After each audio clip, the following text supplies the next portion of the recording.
এবার ইতিহাস গড়ে ফেলল নেপাল।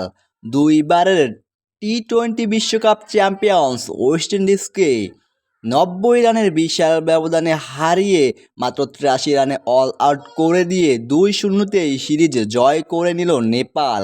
দুইবারের বিশ্ব চ্যাম্পিয়নদের একই বেহাল দশা। আইসিসির সহযোগী দেশ নেপাল এবার হারিয়ে দিল আইসিসির ফুল মেম্বার এবং টেস্ট প্লেয়িং দেশ ও আইসিসির টি-20 র্যাঙ্কিংয়ে 6 নম্বরে থাকা ক্যারিবিয়ানদের, যেখানে নেপালের র্যাঙ্কিং 17 নম্বর টি-20-তে।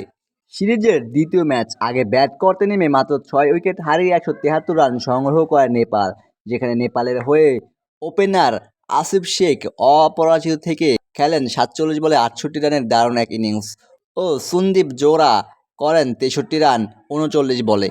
ক্যারিবিয়ানদের হয়ে বল হাতে সর্বোচ্চ 2 উইকেট করে শিকার করেন আকিল হোসেন ও কাইল মায়ার্স। 174 রানের লক্ষ্য তারা করতে নেমে মাত্র 83 রানেই অল আউট হয়ে যায় ক্যারিবিয়ানরা, যেখানে ক্যারিবিয়ানদের হয়ে সর্বোচ্চ 21 রান করেন জেসন হোল্ডার ও 16-17 রান করেন আকিম অগস্টি ও আমির জাঙ্গু। বল হাতে নেপালের হয়ে সর্বোচ্চ 4 উইকেট শিকার করেন মোহাম্মদ আদিল আলম ও 3 উইকেট শিকার করেন কুশাল ভার্টাল।